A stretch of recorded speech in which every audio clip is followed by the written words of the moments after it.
subscribe and press the bell icon to never miss any update. सरकार बन्ने अवसर आएमा महन्त ठाकुर नै प्रधानमन्त्री हुनुहुन्छ, कहाँ उम्मेदवार हुनुहुन्छ हाम्रो उम्मेदवार। महेश बस्नेत कस्ता मान्छे हुन् भन्ने कुरा कसलाई थाहा छैन र अर्को कुरा त्यो भेटघाट महेश बस्नेत छँदा पनि थिएन। हजुर चाहिँ के छ भन्दाखेरि विद्रोह हुने, नरसंहार हुने, गृहयुद्ध हुने सब सत्ता र शक्तिकै लागि हो। यो चिजै सत्ता भन्ने चाहिँ विचित्रको हुँदो रहेछ। हजुर कसैले सहज रूपमा लिन्छ, कसैले त्यसलाई असहज रूपमा लिन्छ, त्यो प्रवृत्तिमाथि निर्भर गर्ने कुरा हो। सफल भइसक्नु, उहाँले त किन विश्वासको मत लिनु पर्यो? उहाँ त विश्वासको मतमा फेल भइसक्नु भएको, त्यही व्यक्ति न हो। हामी दुईजना अध्यक्षको जिम्मेवारी हामी दुईजनालाई दिएछ पार्टीले, महन्तजी र म दुईजना पार्टीको अध्यक्षहरू। फुटिसक्यो, फुट्न लाग्यो भन्ने थियो, तर वास्तवमा चाहिँ के होइन, जुटिनै नसकेको पार्टी के फुट्नेको के अर्थ राख्छ र?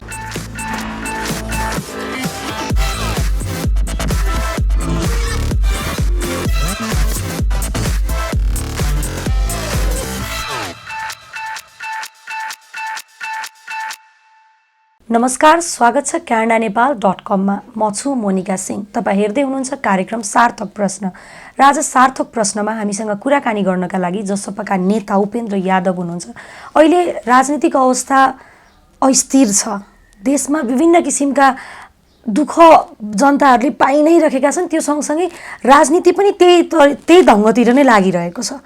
के कस्तो राजनीतिक अवस्थामा जसपा पार्टीले अब आफ्नो कदमहरू चाल्छ, जसपाभित्रका आन्तरिक विवादहरू के कसरी सुल्झाउनुहुन्छ भन्ने विषयलाई समेट्ने प्रयत्न गरेका छौँ। जसपाका पार्टी कार्यालयमा आइपुगेका छौँ। उपेन्द्र यादवजीसँग कुराकानी गर्नका लागि स्वागत गरौँ क्यानाडा नेपालमा। स्वागत छ सर क्यानाडा नेपालमा। धन्यवाद। आरामै हुनुहुन्छ? ठिक छ। हजुरहरू आरामै हुनुहुन्छ, नेताहरू आरामै हुनुहुन्छ, तर जनताहरू त निकै दुःख पाइरहनु भएको छ, निराश हुनुहुन्छ नि। अब सबैले दुःख पाएका छन्। एउटा यो कोरोना महामारी, त्यो पनि कोरोनामा थरीथरीका कोरोना। हाम्रो जस्तो विपन्न मुलुक, अल्पविकसित मुलुकमा ठुलो सङ्ख्यामा विपन्न वर्गहरू बस्छन्, जसको रोजीरोटी खोसिएका छन्। बिमारी हुँदा औषधि मूल्य गर्ने अवस्था छैन, ती सबभन्दा दुखित र पीडित बनेका छन्। एकातर्फ यो हालत छ मुलुकको, दोस्रोतर्फ यही बेलामा राजनीतिक सङ्कट। हाम्रो प्रधानमन्त्रीजीको संसद भङ्ग गर्ने जुन असंवैधानिक कदम उठाउनु हो, उहाँले 2/3 झन्डै बहुमतको सरकार हुँदाहुँदै पनि, आफ्नै बहुमतको सरकार हुँदाहुँदै आफैले संसद भङ्ग गर्ने कार्यबाट उत्पन्न भएको जुन राजनीतिक समस्या हो, त्यसले मुलुकमा राजनीतिक अस्थिरता र चाहिँ दिशाहीनतालाई ल्याएको छ र यो एकैचोटि आएको छ। अहिलेको चुनौती वास्तवमा हो भने जनताको जीवन रक्षा नै हो। कोरोनाबाट प्रभावित भएकाहरूको उपचार, उहाँहरूको चाहिँ के छ भने व्यवस्थापन नै हो। तर राज्य चाहिँ के छ भन्दाखेरि राजनीतिक अस्थिरतामा सरकार फेरबदल, किनबेच सांसदकोदेखि लिएर अनेक धन्दा भएको देखिरहेका छौँ भने अर्कै दिशातिर मोडियो र यो पनि एउटा जनतामाथि थप बोझ भनौँ या थप झन्झट नै थुपरेको। त्यस कारणले राजनीतिक रूपमा पनि, आर्थिक रूपमा पनि र यतापट्टि स्वास्थ्यको क्षेत्रमा पनि ठुलो सङ्कटै देखा परेको छ। हजुर, जस्तो जसपाको नेतृत्वमा सरकार बन्ने भन्ने कुराहरू एकदमै आइरहेको छ। साँच्चीकै जसपाको नेतृत्वमा सरकार बन्नै लागेको हो त के हो? ठ्याक्कै भन्नुपर्दाखेरि निश्चित रूपमा एउटा कुरा के हो भन्दाखेरि, भएको सबभन्दा ठुलो पार्टीको सरकार असफल भयो। प्रतिपक्षलाई सरकार बनाउन सकेन। हामीले सहयोग गऱ्यौँ तर पनि भएन। अब यस्तो अवस्थामा चाहिँ के हो भने, यदि प्रतिपक्ष या अरू पक्षहरू भनौँ न, खास गरिकन नेपाली कङ्ग्रेस, नेकपा माओवादी केन्द्र लगायतकाहरू होइन, अब जसपामै सहमति गरेर अगाडि बढौँ भन्ने अवस्था आयो भने मात्र यो सम्भव छ। हामी एक्लैले बहुमत पुर्याएर या बहुमत देखाएर सरकार बनाउने सम्भावना छैन। त्यस कारणले हामीले के भन्छौँ भने, त्यो सहमति भयो भने जसपा अगाडि बढ्छ। जस्तो जसपाभित्रै पनि त आन्तरिक विवादहरू धेरै छ नि। तपाईँहरूले केही पक्षले चाहिँ सपोर्ट गर्नुभयो तर केही पक्षले सपोर्ट गर्नु पनि भएन नि त। तपाईँले जसरी केही समय अगाडि भन्नुभयो हामीले प्रतिपक्षलाई भनौँ न या विपक्षलाई सघाएको हो भनेर, त जसपा पार्टीको सबैजनाले सघाएको होइन नि। अब पहिलो कुरा त के हो भन्दाखेरि हामी प्रतिपक्षमा छौँ। जसपा अहिले पनि विरोधी दलै हो, प्रतिपक्षी दलै हो। प्रतिपक्षीमा रहेका दलले, विरोधी दलले दुनियाँमा सरकारलाई विश्वासको मत दिएको बिरलै पाउँछ, त्यस्तो उदाहरणहरू छैन। किन प्रतिपक्षको त्यो भूमिकै होइन। तथापि पनि चाहिँ के छ भन्दाखेरि केही साथीहरू सरकारले राखेको विश्वास मतको विरुद्धमा मतदान नगरेर तटस्थ बस्नु, यानि सपोर्ट पनि गर्नु भएन, विरोध पनि गर्नु भएन, तर पक्षमा त मतदान गर्नु भएन। त्यो एउटा अवस्था आएको थियो र त्यो अवस्था हामीले पार्टीमा छलफल गरेर सहमतिकै आधारमा स्वेच्छाले सांसदहरूले मतदान गर्ने भनेर हामीले चाहिँ के छ भन्दाखेरि त्यो अवसर दिएका थियौँ। अब अहिलेको परिस्थितिमा जहाँ मुलुकै सिङ्गो राजनीतिक अस्थिरता र सङ्कटबाट गुज्रिरहेको छ, त्यस्तो अवस्थामा तपाईँको कार्यशैलीको विषय लिएर, मुद्दाका विषय लिएर, सहकार्यका विषयहरू लिएर विभिन्न किसिमका विचारहरू आउनु, छलफल हुनु स्वाभाविक हो। र देखिएका फरक मतहरू भन्छौँ, अहिले विवादै भइसकेको छैन, त्यसलाई हामीले पार्टीभित्रै छलफल गरेर विचार विमर्श गरेर एउटा सहमति कायम गरेर हल गर्न सक्छौँ। जस्तो केही समय अगाडि तपाईँहरू दुई अध्यक्ष मिलेर एउटा विज्ञप्ति जारी गर्नुभयो जसमा चाहिँ मिलेर सहयोग गरेर एकअर्कालाई काम गर्ने भन्ने विज्ञप्ति आयो। त्यस लगत्तै फेरि भनौँ न अब संसद सचिवालयमा तपाईँहरूले एउटा नाम पठाउनु भयो। त्यसपछि फेरि तपाईँले केही समय नबित्दै नै तपाईँले होइन यो निर्णय भएको छैन भनेर एउटा विज्ञप्ति जारी गर्नुभयो। तपाईँहरूले जसपा पार्टीभित्रै गरिरहेको यो कदमहरू हेर्दै जाँदाखेरि चाहिँ कतै न कतै कार्यकर्तालाई, जनतालाई चाहिँ झुक्याउन खोजेको हो कि जसपा पार्टीले भन्ने आरोप पनि लागिरहेछ। भन्दा पनि के हुन्छ भन्दाखेरि कुनै पनि चिजको विधि प्रक्रिया हुन्छ। जस्तो हाम्रो संसदीय दलको निर्वाचनको लागि कुरा आयो सवालमा। पहिलो कुरा त संसदीय दलको विधान हुन्छ, त्यो विधानलाई केन्द्रीय कार्यकारिणीले अनुमोदन गर्छ, त्यसपछि विधान हुन्छ, त्यसपछि निर्वाचन समिति बन्छ, त्यो समितिले निर्वाचन सम्बन्धित कार्यतालिका प्रकाशन गर्छ, त्यसपछि उम्मेदवार, दावी विरोध र अन्त मतदान हुन्छ। यो संसदीय दलको नेता या कुनै पनि निर्वाचनको न्यूनतम मापदण्ड हो।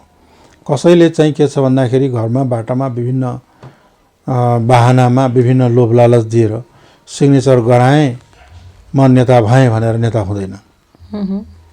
त्यसरी त्यो चलन पनि चाहिँ अवैध र असंवैधानिक पनि हो। पार्टीको नीति विधान संसदीय मूल्य र मर्यादाको विपरीत हो। त्यो पनि कहाँ गरे भन्दाखेरि उहाँ रिसोर्टमा भक्तपुरमा लगेर लग्यो, घेरघार गरेर कता कता उठाएर लग्यो अनि लो सही गर भनेर। त्यो त्यसरी गर्ने हो भने चाहिँ कुन चाहिँ पार्टी, कुन चाहिँ सरकार, कुन चाहिँ संस्था स्थिर रहन्छ त।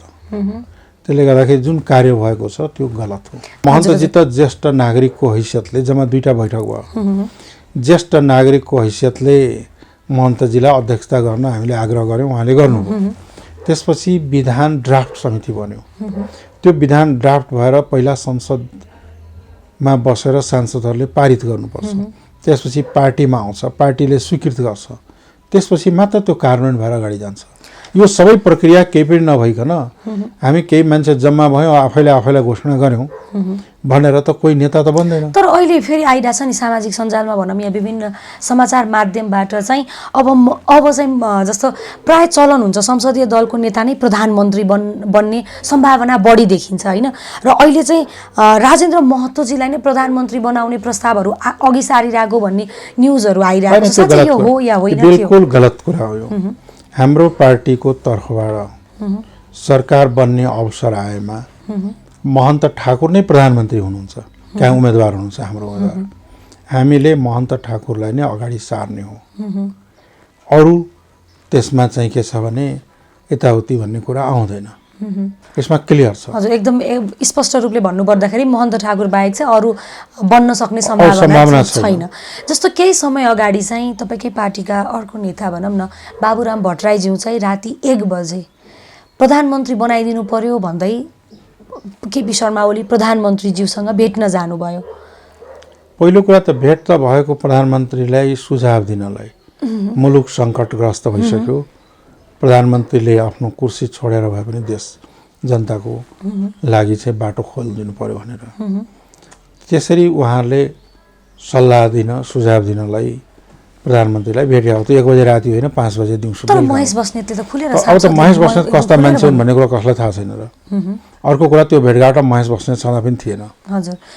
तर के भन्दाखेरि आफै पनि त बाबुरामजीले फेरि स्पष्ट पार्नु होइन, त्यो त उहाँले भन्नुहुन्छ कि राष्ट्रिय सहमति वा पूर्व प्रधानमन्त्रीहरू नभएका व्यक्तिलाई दिउँ, त्यही कुरा उहाँले चाहिँ के भने कि प्रधानमन्त्री केपी ओलीलाई सुझाव दिएको हो।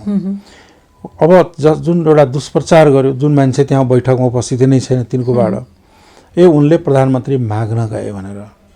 अब केपी ओली एउटा पार्टीको मान्छे, बाबुरामजी अर्को पार्टीको मान्छे।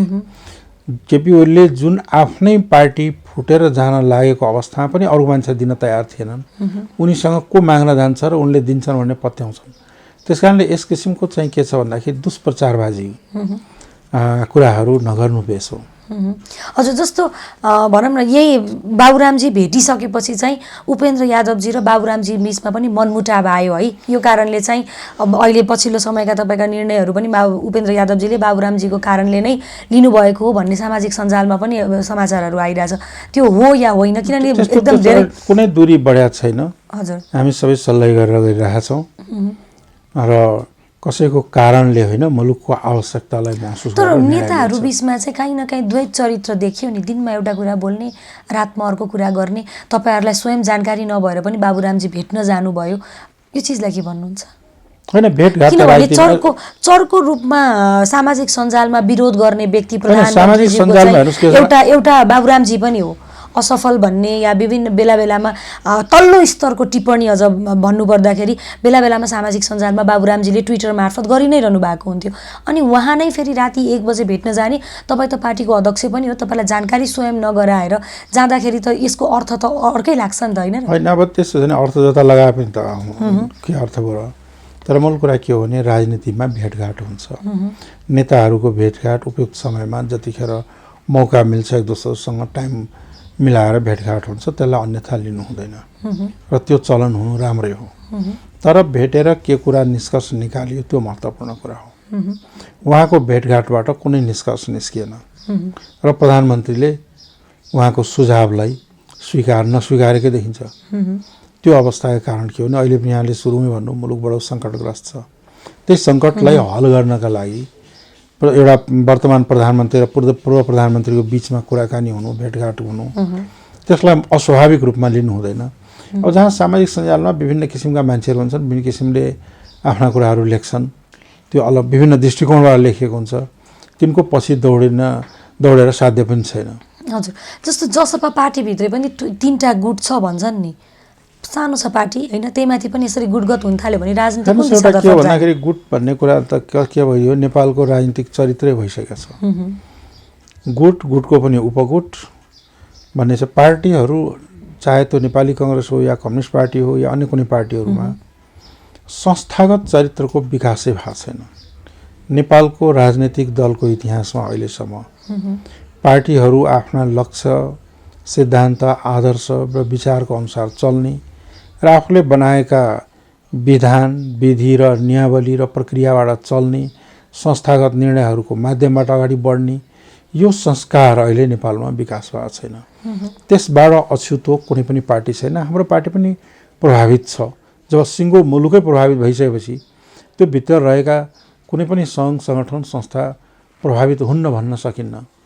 त्यस्ता कुराहरूलाई पनि चाहिँ के छ भन्दाखेरि छलफल वार्ताबाट हल गर्दै अगाडि जानुपर्छ।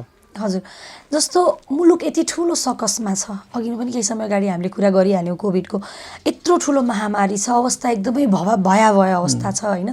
तर नेताहरू चाहिँ जहिले पनि आफ्नो सत्ता, कुर्सी भनौँ न, अझ त्योभन्दा बढी पनि शक्तिका लागि मात्र भागदौडी गर्दाखेरि जुन जनताले भोट दिएर पठाए, जुन नागरिकले मलाई यो कुर्सीसम्म पठाए, त्यो नागरिक यत्रो पीडामा हुँदाखेरि नेताहरूको भनौँ या त्यो पोजिसनमा पावरमा बसिसकेका मान्छेहरूको मन रुँदैन, मन पोल्दैन। आज औषधि गर्न नपाएर, उपचार गर्न नपाएर तमाम मान्छेहरू बाहिर हालत त हामी सबैले देखि नै रहेका छौँ, मान्छे मरिरहेका छन्। त्यो देख्दाखेरि नेताहरू किन यस्तो कठोर भइदिएको होला लाग्छ नि? यो कुरा त तपाईँले प्रधानमन्त्री केपी ओलीलाई, स्वास्थ्य मन्त्रीलाई सोध्नुभयो भने उनले जवाब दिने हो। तर मेरो विचारमा के हो भने जनताप्रति उत्तरदायित्व हुनुपर्छ। जनताको पीडालाई आफ्नो पीडा भनेर नेता अगाडि बढ्नुपर्छ र जनताकै लागि काम गर्नलाई नेता भने हो, नभए नेताकै जरुरी थियो र। तर के छ भने सत्ता पनि फेरि एउटा के हुन्छ भन्दाखेरि विचित्रको जन्तु हुँदो रहेछ। सत्ताका लागि नै संसारमा महायुद्धहरू भए। त्यत्रो महाभारत सत्तैको लडाइँ हो। पहिलो वा विश्वयुद्ध, दोस्रो विश्वयुद्ध सत्ता र शक्तिकै लडाइँ हो। मुलुकहरूमा चाहिँ के छ भन्दाखेरि विद्रोह हुने, नरसंहार हुने, गृहयुद्ध हुने सब सत्ता र शक्तिकै लागि हो। यो चिजै यस्तो हो। समय चाहिँ थिएन होला नि अनुभव। हैन त्यही यो चिजै सत्ता भन्ने चाहिँ विचित्रको हुँदो रहेछ। हजुर। कसैले सहज रूपमा लिन्छ, कसैले त्यसलाई असहज रूपमा लिन्छ, त्यो प्रवृत्तिमाथि निर्भर गर्ने कुरा हो। तर अहिले प्रधानमन्त्रीजीको राज्य सञ्चालन गर्ने तौर तरिका र कार्यशैलीका कारण उत्पन्न भएको यो समस्या हो। उहाँको दलबाट सुरु हो, पछि सरकारमा गयो, सरकारबाट राज्यले तहस नहस हुने प्रक्रिया सुरु भएको। त्यसले गर्दाखेरि त्यहीँबाट जुन समस्याको उत्पन्न जहाँबाट भएको छ, जसबाट भएको छ, जुन ठाउँबाट भएको छ, त्यही हल गर्ने हो भने समस्याको निराकरण हुन्छ। हजुर, जस्तो तपाईँले भन्नुभयो नि यो काम भनेको प्रधानमन्त्रीज्यूलाई प्रश्न गर्नु या तपाईँले स्वास्थ्य मन्त्रीलाई प्रश्न गर्नु भने यो प्रश्न मलाई गर्न मन लाग्यो। तपाईँ पहिला उपराष्ट्रमन्त्री पनि, तपाईँ उपप्रधानमन्त्री पनि, स्वास्थ्य मन्त्री पनि, तपाईँले के कस्ता पहलहरू चाल्नुभयो त? किन भन्दा स्वास्थ्य भनेको त सधैँभरिको भनौँ न सधैँभरि चाहिराख्ने कुरा हो नि त। तपाईँले के कस्ता पहल गर्नुभयो? किन भन्दाखेरि पछि भविष्यमा यो हुनसक्छ है भनेर पनि त स्वास्थ्य मन्त्रालयले त विभिन्न कुराहरू गर्नुपर्ने हो नि त। कोभिड आउला भन्ने अनुमान त कसैलाई थिएन संसारमा। तर यस्तै अरू महामारी पनि आउन सक्छ। महामारीका लागि चाहिँ के छ भन्दाखेरि अब पहिलो कुरा त के हो भने स्वास्थ्य मन्त्री हुँदाखेरि एउटा नयाँ स्वास्थ्य नीति नै आयो, जसले गर्दा त्यसमा के आयो भने प्रत्येक गाउँमा अस्पताल बनाउने अहिले बन्ने क्रम पनि चलिरहेको छ। त्यो त्यही बेलाको निर्णय। प्रत्येक गाउँमा doctor, hospital, nurses, birthing centre रहने, प्रत्येक वार्डमा हेल्थ पोस्ट रहने र प्रत्येक प्रदेशमा 2टा मेडिकल चाहिँ कलेज भनौँ स्वास्थ्य विज्ञान प्रतिष्ठान र एउटा उच्च स्तरीय टर्सियरी हस्पिटल बनाउने। र त्यो कुरा बनाउनका लागि जस्तो भनौँ न वीरगञ्जलाई, विराटनगरको हस्पिटललाई, नेपालगञ्जकोलाई, डडेलधुरालाई, चितवनलाई, काठमाडौँमा त सधैँ वीर हस्पिटल र टिचिङ त्यो स्तरको हस्पिटलको रूपमा विकास गर्ने अभियान चल्यो र त्यो क्रम सुरु हो। तर के भइदियो त भन्दाखेरि राज्यले चाहिँ त्यो बेला मैले कराएँ, ज्यादै आवाज उठाएको मैले, किनभने हेल्थलाई राज्यले नेपालमा अहिले पनि राज्यले प्रायोरिटीमा राखेको थियो। बजेटिङ गर्दाखेरि हेल्थमा कति हो भने 4.4% बजेट दिन्छ जहिले पनि। त 4% त कर्मचारीको तलब भत्तामै जान्छ, 0.4%ले कति डेभलप हुने हो? अहिले पनि त्यही समस्या छ। अहिले पनि के समस्या के हो भने अहिले त अलिकति बजेट यो कोरोनाले गर्दा अलिक बाध्य भएको हो। तर हामीसँग के छैन, जनशक्ति त एकै रातमा तयार हुँदैन। जनशक्ति पनि छैन, भौतिक संरचना पनि छैन, उपकरणहरू पनि छैन, भनेपछि औषधि पनि छैन। यो अवस्थालाई अन्त्य गर्नुपर्छ। त्यसका लागि चाहिँ किन प्रत्येक प्रदेशमा स्टोर हाउस, ट्रेनिङ सेन्टरदेखि लिएर अनि विशिष्ट सेवाकृत अस्पतालहरूको निर्माण गर्ने भनेर तय भएको र त्यो प्रक्रिया प्रारम्भ भएको त्यही बेलामा हो। तर बजेट अत्यन्त कम भएका कारणले ती अगाडि बढ्न सकेन। तथापि पनि अहिले चाहिँ के छ भने गाउँ गाउँमा हस्पिटलहरू प्रत्येक पालिकाहरूमा निर्माण कार्य त सुरु भएको छ, त एकै दिनमा हुन्न। तथापि पनि के हो भने अहिले जुन समस्या आएको छ र स्वास्थ्य स्थिति छ त्यो एकै दिनको होइन, त्यो 20औं वर्षदेखिको नीतिको परिणाम हो। र 2टा सेक्टरलाई म जहिले पनि भन्छु, अहिले पनि भन्छु कि टप प्रायोरिटीमा राख्नुपर्छ, हेल्थ र एजुकेसनलाई। एजुकेसन झन् सबै ध्वस्त भएको छ। राज्यले लगानी गर्ने स्कुलहरू हेर्नुहोस् त, कलेजहरू, स्कुल कलेजहरू ध्वस्त भएका, पढाइ चाहिँ स्तरहीन भइसकेपछि राम्रो नागरिक तयार हुँदैन र हेल्थ सिस्टम कमजोर भएपछि स्वस्थ हुँदैन। र राष्ट्रको निर्माणका लागि व्यक्ति स्वस्थ र इन्टेलिजेन्ट हुनुपर्छ। इन्टेलिजेन्ट भनेको राम्रो एजुकेसन पाएको र स्वस्थ भयो भने त बाँकी त कामले आफै गर्छ। भने प्रायोरिटी त्यहाँ दिनुपर्छ। भन्ने कुरा बार हामीले चाहिँ उठाइरहेको छ। मैले त पटक संसददेखि लिएर हरेक ठाउँमा उठाएको। म स्वास्थ्य मन्त्री हुँदाखेरि पनि यहाँले सुन्नु संसदमै मैले विवरण पेश गरेका थिएँ कि हामीसँग जनशक्ति उपकरण यो अति अभाव छ, यसलाई राज्यले चाहिँ इन्भेस्टमेन्ट बढाउनुपर्छ भनेर। तर के छ त भन्दाखेरि अब त्यो विषयमा प्रधानमन्त्रीज्यूले अलिक सिरियसली लिनु पर्थ्यो, लिएन। तथापि पनि त्यो बितिगयो, अब पनि सिरियसली लिनुपर्छ किन अब त क्लाइमेक्समा पुगिसक्यो नि। जस्तो तपाईँले व्यक्तिगत रूपमा पनि केही सुझावहरू सल्लाहहरू दिनु, तपाईँ आफू पूर्व स्वास्थ्य मन्त्री भएको नाताले पनि के सल्लाह सुझावहरू तपाईँले दिनु भएन सरकारलाई? होइन, मैले भनेको पटक सबैले बैठाउनु भएको छु कि हामीसँग सबभन्दा बढी अभाव जनशक्तिको छ। हस्पिटलमा नर्स डाक्टर छैन, रिटायर्ड भएका तर स्वस्थ रहेका धेरै जनशक्ति हामीसँग छ। उनलाई हामी कल गरौँ करारमा र अगाडि लैजाउँ। दोस्रो के छ भने उपकरण चाहियो, उपकरणमा इन्भेस्ट गरौँ, मेडिसिनमा इन्भेस्ट गरौँ। र यहाँका औषधि उत्पादकहरू छन्, अहिले नेपालमा पनि राम्रै औषधि उत्पादन गरिरहेछ, उहाँहरूलाई अलिकति प्रायोरिटी दिउँ ताकि देशैमा औषधिहरूको उत्पादन होस् र गर्न धेरै औषधि उत्पादन हुन सक्ने अवस्था पनि छ। सरकार कहाँ चुक्यो त अहिले यो समय यस्तो महामारीको बेला? सरकार ठ्याक्कै कहाँनिर चुकेन? सरकारले त हात उठाइसक्यो हामी सक्दैनौँ भनेर। अनि त्यसपछि चाहिँ के छ भने कोभिड आयो। कोभिडको लागि प्री-5 मा त चाँडै बिल्डिङ बन्छ। प्री-5 को बिल्डिङ हजार बेडको हस्पिटल ठाउँ बनाउन सकिन्छ। स्वास्थ्य उपकरण, आइसियु या भेन्टिलेटर या अक्सिजन सिलिन्डर यिनीहरूको चाहिँ के छ भने स्टक गर्दै अगाडि बढौँ भन्ने कुरामा थियो। तर के भइदियो भन्दाखेरि अब प्रधानमन्त्रीले कोरोना केही पनि होइन, नुन बेसार खाए। तर केही समय अगाडि त गलत भए पनि भन्नु भएको छ। नुन बेसार खाए, जब यत्रो सङ्कट आइसक्यो, नुन बेसार के अरे अदुवा बेसार पानी खाए हुन्छ, सब निको हुन्छ भनेर जुन देशका प्रधानमन्त्रीले कोरोना जस्तो बेलामा भन्छन्, त्यो देशको दुर्दशा के होला? ठ्याक्कै सरकार चुक्नुको कारण चाहिँ अझै पनि थाहा भएन। होइन, सरकारको नीतिगत पहिलो कुरा मैले सरकार चुक्यो कहाँ भन्दाखेरि आर्थिक व्यवस्थापन गर्न सकेन, जनशक्तिको र व्यवस्थापनै गर्न सकेन, यतातर्फ ध्यानै दिएन। र त्यहीँनेरि नीतिगत कुरालाई जुन नीति निर्माण भएको जसको त्यसलाई इम्प्लिमेन्टेसन गर्ने चाहिँ के छ भन्दाखेरि इच्छा शक्ति पनि देखिएन र व्यवस्थापनमै सरकार चुक्या हो। हजुर, जस्तो भन्छन् नि, जस्तो केही समय अगाडि पछिल्लो समय पनि पिपी सेट लगायत मास्कहरूमा पनि भ्रष्टाचार भयो, स्वास्थ्यमा पनि भ्रष्टाचार हुन थाल्यो अब त दिन प्रतिदिन, होइन? साँच्चै तपाईँ आफू पनि रहिसक्नु भएको छ पूर्व मन्त्री, मैले बारम्बार भनिराख्न जरुरी छैन।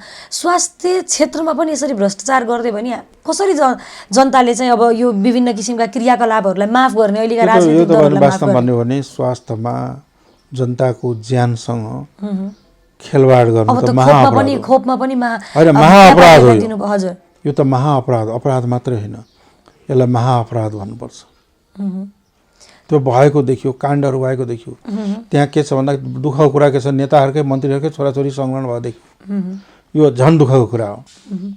हजुर, जस्तो तपाईँले प्रधानमन्त्रीज्यू केपी शर्मा ओलीज्यूको सरकारलाई चाहिँ समर्थन गर्नु भएन क्या?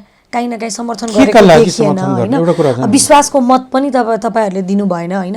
तपाईँले विश्वासको मत नदिनुको कारण चाहिँ ठ्याक्कै 1, 2, 3 मा भन्नु पर्दा चाहिँ के का लागि दिने त?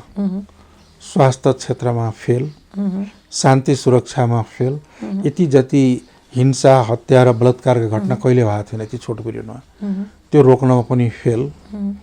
अनि त्यसपछि चाहिँ के भने आर्थिक उत्पादन इन्डेक्सहरू जुन छन् नि, आर्थिक सूचकाङ्कहरू पनि सबै तल झरेको बेलामा, अनि सरकार चलाउन पनि असफल। अनि के का लागि चाहिँ मत हाल्ने त? उखान तुक्का राम्रो सुनाउनुहुन्छ भनेर विश्वास गर्ने त होइन। उहाँ कुनै पनि क्षेत्रमा बताइदिनुहोस् जहाँ उनले उहाँको 3 वर्षमा एउटा सकारात्मक कार्यहरू भएर अगाडि आएको होस्, मुलुकले अरू केही नभने यो त भयो भन्ने होस्। चाहे शिक्षाका क्षेत्र, स्वास्थ्य क्षेत्र, कृषि क्षेत्र। शिलान्यास भनेर के, शिलान्यासले केही हुनेवाला छैन। अब शिलान्यास पनि बढो छ, उहाँहरूले गरेका प्रोजेक्टहरू हेर्नुहोस्, धेरै जसो न बजेटको सुनिश्चितता छ, न त्यहाँ डिपिआर कम्प्लिट भएको छ, न चाहिँ के छ भन्दाखेरि त्यहाँ पूर्वाधार बनिसकेका छ। कतिपय ठाउँ त शिलान्यास गर्यो, हिँड्दियो, फोटो खिच्यो, चक्यो। कतिपय आयोजनाहरू त इन्कम्प्लिट छ, इन्कम्प्लिटै आयोजनाहरूलाई उद्घाटन गरेर हिँड्दिने। यो प्रवृत्तिबाट देशको डेभलपमेन्ट त हुँदैन नि। शिलान्यास गर्नुभन्दा निर्माण गर्ने काम गर्ने त्यो लाग्ने, त्यसको लागि चाहिँ के छ व्यवस्थापन गर्न लाग्ने। अब उहाँले भन्नु हरेक निर्वाचन क्षेत्रमा सडकको एउटा सडक बनाउने भनेर उद्घाटन गर्नु, शिलान्यास गर्नु हो, कुनै क्षेत्रमा बजेटै छैन, डिजाइन छैन, कहाँनिर सडक बनाउने त्यो पनि थाहा छैन। त्यो प्रोपागेन्डा जुन गर्नु भन्छ नि, डेभलपमेन्ट गरेर हुने हो कि प्रोपागेन्डाले डेभलपमेन्ट गर्दैन। उहाँ प्रोपागेन्डा बढी, वर्क चाहिँ धेरै कम भयो। हजुर, जस्तो जसपा पार्टीभित्र पनि विभिन्न मागहरू थियो नि, हाम्रो मागहरू सम्बोधन गर्नुभयो भने, मागहरू पुरा गर्नुभयो भने चाहिँ हामी विश्वासको मत दिन्छौँ या केपी शर्मा ओलीलाई सपोर्ट गर्छौँ, सहयोग गर्छौँ भन्ने किसिमका कुराहरू आइराखेका थिए। पार्टीभित्रै पनि किन यसरी दुईटा? होइन, माग त उहाँले मधेसका मुद्दाहरू या जनजातीय मुद्दाहरू या राष्ट्रिय मुद्दाहरू उहाँ हल गर्ने क्षमता उहाँसँग छैन। त्यो कुरा चाहिँ तपाईँको पार्टीभित्रका मान्छेहरू बुझिसके र उहाँले गर्न सक्ने पनि होइन, गर्ने नीति पनि छैन। तर मधेस आन्दोलनका दौरानमा थरवट आन्दोलनमा लगाइएका मुद्दाहरू मान्छेहरूलाई जुन थुनेर राखेका छन् तिनलाई रिहाई गर्नुपर्छ। राजनीतिक मुद्दाको या राजनीतिक समस्याको समाधान राजनीतिक रूपले नै गर्ने, अपराधी जस्तो व्यवहार गरेर राजनीतिक मुद्दा त हल हुँदैन। त्यस कारणले उहाँ प्रधानमन्त्री हुँदाखेरि पनि धेरै मुद्दाहरू लगाइएका थिए। त्यो मुद्दाहरू सरकारले फिर्ता लिनुपर्छ। केही मुद्दा त फिर्ता लिनु भयो नि, सबै मुद्दा फिर्ता लिनुपर्छ र चाहिँ के छ भन्दाखेरि बन्दीहरूलाई रिहा गर्नुपर्छ भन्ने माग जुन हो हाम्रो आजको प्रधानमन्त्रीसँग होइन, योभन्दा अगाडिका प्रधानमन्त्रीहरूसँग पनि त्यो कुराहरू राख्दै आएका हौँ र रहिरहेका छन्। यो हाम्रो जो त गर्नै पर्छ, जुनसुकै प्रधानमन्त्री आए पनि गर्नुपर्छ। तर त्यसको बदलामा राजनीतिक ब्ल्याकमेलिङ चाहिँ हुँदैन। पोलिटिकल कन्सेप्टमाथि, पोलिटिकल आइडियोलोजीमाथि, पोलिटिकल मुद्दालाई चाहिँ के कम्प्रोमाइज योसँग गरेर हुँदैन। त्यस्तो माहौल चाहिँ सिर्जना गर्नुभयो भनौँ प्रधानमन्त्रीले त के गर्नु यहाँले सबैले देखिराख्नु नै भएको छ। तर हामी के भन्छौँ भन्दाखेरि राजबन्दी रिहा तुरुन्त गर, मुद्दा खारेज गरौँ। त्यो प्रधानमन्त्रीको प्रशासनिक दायित्वभित्रको कुरा हो। जस्तो तपाईँ पनि केही समय अगाडि कानुन मन्त्रालय अन्तर्गतमै हुनुहुन्थ्यो होइन, त्यसपछि तपाईँले त्यहाँबाटको त्यो जिम्मेवारी पाइसकेपछि तपाईँले छोड्नु पनि भयो। कतिको गाह्रो हुँदो रहेछ आफू कानुन मन्त्रालयभित्रै हुँदा पनि त्यो जिम्मेवारी पाउँदा पनि त यो मुद्दाहरूको विषयमा केही कुराहरू गर्न सकिन्थ्यो होला, केही गर्न पाउने ठाउँमा हुनुहुन्थ्यो तपाईँ, तर त्यो तपाईँले नगरेर तपाईँ गर्नु भएन भनौँ। त्यसपछि तपाईँले अब यी मुद्दा मामलाहरू खास गरिकन गृह मन्त्रालयसँग सरोकार राख्छ र प्रधानमन्त्रीले त्यसमा एक्टिभ हुनुपर्छ। तपाईँले पहल भएको छ। पहिला पनि हामीले यो सरकारभन्दा अगाडि पनि प्रचण्डजीको सरकार बन्दाखेरि पनि सारा फाइलहरू तयार भएर अगाडि निर्णयका लागि क्याबिनेटमा प्रस्तुत नै भएको त्यो बेला पनि र त्यहाँ त्यो सरकारै गयो भन्दाखेरि हामीले पहिलाका सरकारमा पनि पछि पनि हाम्रो प्रयत्न जारी नै रहेको हो, त्यो नरहेको होइन। तर के भइदियो त भन्दाखेरि अब प्रधानमन्त्रीको सुरको कुरा हो होइन, उहाँले त्यसलाई गर्न आवश्यक नठाने होला या के गरिराख्ने, यसलाई बार्गेनिङको चिप्स बनाइराख्नुपर्छ भन्ने पनि होला। तर जब प्रधानमन्त्री कमजोर पर्नु र उहाँको सत्ता हल्लिन थाल्यो, दलभित्रबाटै खुट्टा तान्ने हो, अनि आफू जोगिनलाई ल के छ हामी गर्छौँ तर टिकाइदिनु पर्यो भन्ने किसिमले उहाँ अगाडि आउनु भएको हो। हजुर हजुर, त्यो पनि हामीले बुझिरहेको छौँ। हजुर, जस्तो एउटा मुद्दैमा पनि कुरा हुँदाखेरि सबैजनाको चासोको विषय एउटा भनौँ न, रेशम चौधरीको रिहाईको पनि विषय हो, सायद तपाईँहरूको माग पनि त्यो पनि एउटा हो। कतिको सम्भावना छ रेशम चौधरीको रिहाई हुने? अदालतमा छ यो अदालतमा छ प्रक्रिया, तर असम्भव छैन, यो सम्भव छ। सरकार अदालत पनि त राज्यकै अङ्ग हो नि। सरकारले चाह्यो भने यी कुराहरू असम्भव होइनन्, तर सरकारले चाहनु पर्यो। हजुर, जस्तो अब केही समय पछाडि फेरि विश्वासको मत लिने कुरा आउँदैछ, प्रधानमन्त्रीजीले विश्वासको मत लिनुपर्ने हुन्छ। के लाग्छ तपाईँ प्रधानमन्त्रीज्यूले विश्वासको मत लिन सक्नुहुन्छ? उहाँ त असफल भइसक्नु, उहाँले त किन विश्वासको मत लिनु पर्यो? उहाँ त विश्वासको मतमा फेल भइसक्नु भएको त्यही व्यक्ति न, त्यही सरकार हो, त्यही हो। त्यही दुइटै गर्दा पनि त प्रधानमन्त्रीले नै जित्नु भयो होइन? किन भन्दाखेरि यदि उहाँ विश्वासको मत लिन नसक्दा पनि उहाँले म प्रतिपक्षी भएर बस्न तयार भन्नुभएको थियो, तर अब भनौँ न विपक्षीहरूले एउटा आफूले मत लिन नसक्दा भनौँ या विपक्षीहरू एक नहुन सक्दा पनि प्रधानमन्त्री उहाँ नै हुनुभयो होइन? यो के हो भने यो गलत संविधानको परिणाम हो। दुनियाँमा जुनसुकै मुलुकमा पनि प्रधानमन्त्रीले विश्वासको मत गुमाएपछि राजीनामा दिन्छन् र अर्को व्यक्ति प्रधानमन्त्री भएर आउँछ। किन संसदको विश्वास नरहेको नि उहाँको 93 एगेन्स्टमा 124 भएपछि उहाँमाथि संसदको विश्वास छैन भरे त प्रमाणित भएको हो। त्यतिखेर प्रधानमन्त्रीले रिजाइन गरेर चाहिँ के छ भन्दाखेरि अरूलाई अगाडि छोड्नु पर्थ्यो। तर संविधानमा एउटा त्रुटि के छ भन्दाखेरि जसको हामीले पहिलेदेखि पनि हामीले उठाएको, अब लार्जेस्ट पार्टीको नेताको पालो भन्छ।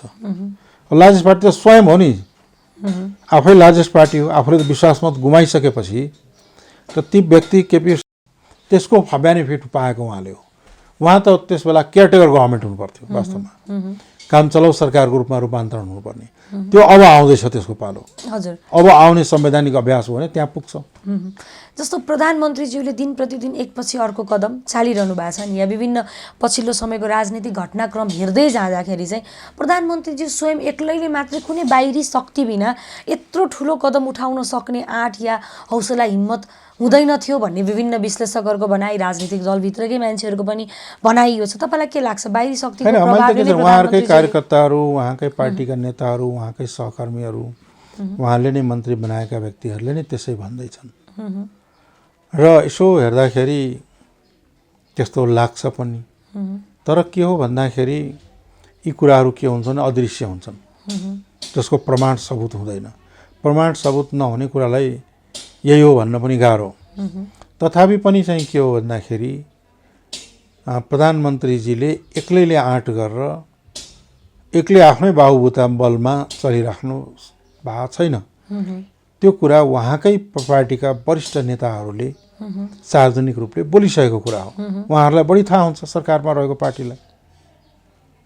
जस्तो केही समय यो बिचमा तपाईँहरूलाई पनि भनौँ या विभिन्न अरू पार्टी लाग्यो नि, जस्तो जसपा पार्टी पनि भारतकै इसारामा चलिरहेछ या अर्को कसैको इसारामा चलिरहेछ भन्ने एउटा आरोप तपाईँहरूलाई पनि लाग्यो। त्यस्तै आरोप शेरबहादुर देउवा नेपाली कङ्ग्रेस पार्टीलाई पनि लाग्यो भनौँ न, या पार्टीको सभापतिलाई पनि लाग्यो। भारतबाट फोन आएको कारणले गर्दा चाहिँ अहिले शेरबहादुर देउवा म प्रधानमन्त्री बन्छु भनेर अगाडि नसर्नु भएको भन्ने किसिमका यो आरोपहरू लगाइरहेछन्। काहीँ न काहीँ केही कुरा हुन्थेन भने यत्रो कुराहरू पनि आउँथेन होला, या आरोप लाग्थेन। के लाग्छ तपाईँलाई, तपाईँहरूप्रति लागेको यो आरोप या जसपा पार्टीप्रति लागेको यो आरोप कतिको सही हो, गलत हो, के कसरी? होइन, अब यस्तो के छ भन्दाखेरि आरोप यहाँले शब्द प्रयोग गर्नु, आरोप शब्द आरोपै हो है। त्यो सही या गलत त्यसको छानबिन त भएको छैन होइन। अहिले जबसम्म छानबिन हुँदैन, तथ्य सत्य पत्ता लाग्दैन, तबसम्म चाहिँ अनुमानको कुराहरू, अनुमान गर्ने, उपशङ्का उपशङ्का गर्ने ठाउँहरू रहन्छ। र हाम्रो सवालमा जहाँसम्म हो, हामी आफै निर्णय गरेर अगाडि बढ्ने हो। त्यो कुरा यो घटनाक्रमले पनि प्रमाणित गरेकै हो। तथापि पनि चाहिँ के छन् भन्दाखेरि नेपालको राजनीतिमा बाहिरी प्रभाव शून्य भइसकेको अवस्था यो होइन। धेरै शक्तिहरूको चलखेल नेपालमा जहिले पनि भइरहेको छ। आज मात्रै होइन, 200 वर्षदेखिको नेपालको इतिहास हेर्ने हो भने कुन घटनाक्रम कहिलेको परिस्थिति थियो र जहाँ चलखेल हुँदैन थियो। या अहिले लेटेस्टै कुरा हेर्ने हो भनेदेखि भन्नुहोस् न, मदन भण्डारी जीवराज आश्रितको हत्या त्यो दुर्घटना सामान्य होइन।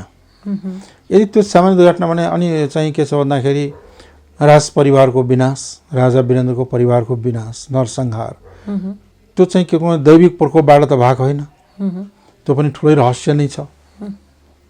भने यस्ता रहस्यपूर्ण घटनाहरू त नेपालमा भइरहेका छन् नि।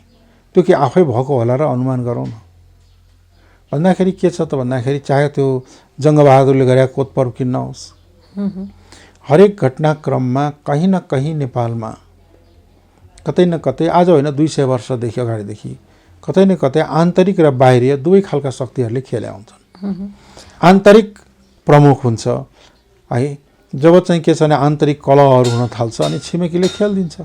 यो त संसारभरि यस्तै भइरहेको छ। तर त्यो गर्न नदिने वातावरण त तपाईँहरूले नै गर्ने होइन। गर्न नदिने वातावरण या जनताले विश्वास गरेर यहाँसम्म पठाइसकेका व्यक्तिहरूले नै यो आन्तरिक हस्तक्षेप हुन नदिने वातावरण सिर्जना गर्नु होइन। त्यो वातावरण सिर्जना गर्न त कता कता हो, धेरै नेताहरू छन् जसलाई चाहिँ विश्वास गरेर पठायो, त्यहीले नै विश्वासघात गरेपछि धेरै त्यसो। त्यसलाई अझै म स्पष्ट छु, धेरै नेताहरू पाउनुहुन्छ नेपालमा जसले बाहिरी शक्तिले आऊ तिमीहरू हस्तक्षेप गर, मलाई बनाइदेऊ या यसो गरिदेऊ भनेर गुहार्न जान्छन्। जस्तो ठ्याक्कै नाम भन्नु पर्दाखेरि होइन, धेरै छन् गुहार्न। अब तपाईँले हेरिराख्नु भएको छ नि, अब तपाईँले प्रधानमन्त्रीकै कुरा गर्नुभयो, धेरै घटनाक्रमले प्रमाणित गरेका छैन र गुहार्न जान्छ, आऊ हाम्रो आन्तरिक मामलामा हस्तक्षेप गरिदेऊ भनेर। उनीहरूको त जब उनीहरूलाई के दोष दिने, जब हाम्रैले उनीहरूलाई गुहार्छन् बाहिरकालाई, कसैले पश्चिमालाई, कसैले कुन शक्तिलाई, कसैले कुन शक्तिलाई गुहार्छन्। आफ्नै काले गुहार्न थालेपछि त त आउने नै भयो, उसलाई के दोष दिने र? त्यस कारणले जबसम्म राजनीतिक दलका नेताहरू, मुलुकका नेतृत्व गर्नेहरू आफ्नो खुट्टामा उभिँदैन र आफ्नो निर्णय आफै गर्ने क्षमता राख्दैन, तबसम्म यो परनिर्भरताको राजनीतिले चाहिँ के छ भन्दाखेरि आफ्नो समस्या पर्दा वा नपर्दा अरूलाई गुहार्ने बानी चाहिँ के रहिरहन्छ। हजुर, जस्तो अझै पनि जनतामा भनौँ या विभिन्न दलहरूमा चाहिँ अझै पनि भ्रम छ क्या, जसपा पार्टीको अध्यक्ष चाहिँ को भनेर। ठ्याक्कै जसपा पार्टीको अध्यक्ष को भनेर होइन, हामी दुईजना अध्यक्षको जिम्मेवारी हामी दुईजनालाई दिएछ पार्टीले, महन्तजी र म दुईजना पार्टीको अध्यक्षहरू हो। हजुर, जस्तो केही समय अगाडि तपाईँले कारबाही गर्नुभएको थियो प्रदेश नम्बर 5 मा, होइन? त्यो कारबाहीलाई अदालतले बदर गरिदियो। किन? तपाईँ पनि त पार्टीको अध्यक्ष भइसकेपछि पहिलो कुरा छैन, अदालतले बदर गरेको छैन, अल्पकालीन आदेश मात्र दियो, एउटा कुरा के छैन। दोस्रो कुरा के हो भने पार्टीमा पार्टीको नीति हुन्छ, विधान हुन्छ, सिद्धान्त हुन्छ र अनुशासन हुन्छ। पार्टीको अनुशासन उल्लङ्घन गर्ने जोसुकै व्यक्ति पनि अनुशासनको कारबाहीमा पर्छ, त्यो पार्टीको सिस्टमै हो। हजुर, जस्तो तपाईँले भन्नुभयो दुईजना अध्यक्ष हामीहरू छौँ, दुईजना अध्यक्षलाई जिम्मेवारी दिएको छ पार्टीले भने प्राय पार्टीमा एकैजना अध्यक्षको रूपमा देखिन्छ। अझै पनि कहिले तपाईँले म हो भन्नुहुन्छ, उता महन्तजीले म हो भन्नुहुन्छ। किन यो चिजलाई चाहिँ ठ्याक्कै तपाईँले यो नै भन्ने चाहिँ किन? यो नै भन्दा दुईटा अध्यक्षको व्यवस्था हाम्रो पार्टीको विधानमै गरेको छ। हजुर हजुर, किनभने राजपाको अध्यक्ष महन्तजी हुनुहुन्थ्यो, यताको अध्यक्ष म थिएँ। हजुर, दुवै पार्टी मिलाउँदाखेरि तत्कालका लागि महाधिवेशन नहुन्जेल या नयाँ विधान नहुन्जेल दुवैजना अध्यक्षले चाहिँ कार्य गर्ने भन्ने प्रविधि प्रावधान नै राखेको छ र मै नै हुँ भन्दिनँ, महन्तजी पनि हुनुहुन्छ। महन्तजीले पनि म मात्रै हुँ भनेर भनेर सुनेको छैन मैले। त्यस कारणले हामी दुईजनाको प्रोभिजन चाहिँ छ र यो वैधानिक व्यवस्था नै हो हाम्रो पार्टीभित्र। हजुर, जस्तो अब केही समय भनौँ न, केही समय पछि चाहिँ जसपा पार्टी यो बिचमा चाहिँ धेरैजनाहरूले के भयो भन्दाखेरि राजनीतिक खिचलो हेर्दै जाँदाखेरि जसपा पार्टी पनि फुट्छ है, जसपा पार्टी पनि फुट्ने कागारमा छ भनेर, सङ्घारमा छ भन्ने विभिन्न कुराहरू आइरहेको थियो। तपाईँलाई नै एकदम स्वयं प्रश्न गर्दाखेरि चाहिँ जसपा पार्टी साँच्चीकै फुट्नै लाग्यो हो त, या फुट्न सक्ने सम्भावना जे जस्ता देखियो त्यो हुने नै हो या होइन? किनभने तपाईँहरूले स्पष्ट रूपमा भनिदिनु पर्यो नि त। बाहिर जसपा त अहिले पार्टी बन्ने क्रममै छ, बनि पनि सकेको छैन। दुईटा पार्टी मिल्यो, केन्द्रीय समिति बनेको छ, कार्यकारिणी बनेको छ, बाँकी सबै सङ्गठन मिलाउनु बाँकी नै छ। अहिले त मिलि नै सकेको छैन, फुट्ने कुरा कहाँबाट आउने हो? तर घटनाक्रममा चाहिँ के हो भन्दाखेरि खास गरी संसदमा कोही तटस्थमा बस्ने र चाहिँ कोही विरोधमा मतदान दिने जुन हामीले छुट दियौँ, निर्णय गरेर दिए हो, त्यो प्रिभिलेज हामीले दियौँ संसदहरूलाई, त्यसले के हो भने दुईतिर देखा पर्यो। तर त्यो दुईतिर देखा परेका कुराहरूलाई अनुमान गरेर यो फुटिसक्यो, फुट्न लाग्यो भन्ने थियो। तर वास्तवमा चाहिँ के होइन, जुटिनै नसकेको पार्टी के फुट्नेको के अर्थ राख्छ र? त्यस कारणले अहिले फुट्ने कुरा नगरेर अहिले त जुटाउनु नै बाँकी नै छ। हजुर, तपाईँको नजरमा सम्माननीय प्रधानमन्त्री केपी शर्मा ओली सक्षम प्रधानमन्त्री, सफल प्रधानमन्त्री या असफल प्रधानमन्त्री? होइन, उहाँको अब त्यसमा कुनै क्वेसनै छैन। उहाँ अहिलेसम्म जति पनि प्रधानमन्त्री नेपालमा भए सबैभन्दा असफल उहाँ नै हुनुभएको छ। हजुर, ठ्याक्कै 1 2 3 मा भनिदिनु पर्दाखेरि अब उहाँले के छ भन्दाखेरि आर्थिक पुनरुत्थान गर्न सक्नु भएन, उद्योग धन्दाहरू कतै चौपटै गयो, या बाहिरबाट पुँजी र प्रविधि पनि ल्याउन सक्नु भएन, शान्ति सुरक्षा कायम गर्न असफल हुनुभयो, शिक्षा स्वास्थ्य कृषि क्षेत्रमा सुधार ल्याउन असफल हुनुभयो एकातर्फ। अर्को कुरा के छ भन्दाखेरि संसदलाई असंवैधानिक तरिकाले उहाँले विघटन गर्नुभयो। किन भन्दाखेरि संसद फेस गर्न उहाँ सक्षम हुनु भएन। अब सफल प्रधानमन्त्रीले के गर्ने हो? यिनी काम त गर्ने हो नि। सबभन्दा ठुलो कुरा के हो भने जनताको सुरक्षा, आर्थिक विकास र यो महामारीमा उहाँको पोलिसी, उहाँको कार्य असफल भएको हो। हजुर, जस्तो माओवादी केन्द्रका अध्यक्ष भनौँ न प्रचण्डज्यूले चाहिँ खुलेर एकदमै मजाले खुलेर सबैजनासँग सुझाव मागिरहनु भएको छ पार्टी चलाउनको लागि। तपाईँ जसपा पार्टीको अध्यक्ष पनि हुनुहुन्छ, तपाईँ के सुझाव दिन चाहनुहुन्छ? अब उहाँको पार्टीलाई मैले सुझाव दिन सुहाउँदैन, उहाँ आफै विज्ञ हुनुहुन्छ। उहाँले कोसँग के माग्नुहुन्छ त्यो उहाँको मामला हो। मेरो सुझाव त के हो नि, र शुभकामना गर्न दिन सकिन्छ, राम्रो गर्नुहोस्, देश जनताको हितमा काम गर्नुहोस् भन्नुला। तर पार्टी कसरी चलाउने हो, के गर्ने हो, त्यो उहाँको पार्टीको नितान्त निजी मामला हो। यसमा हामीले यसो गर्नुहोस् उसो गरौँ भन्नु हुँदैन। हजुर, समय दिनुभयो, धेरै धेरै धन्यवाद हस् सरलाई। त, धेरै धेरै धन्यवाद।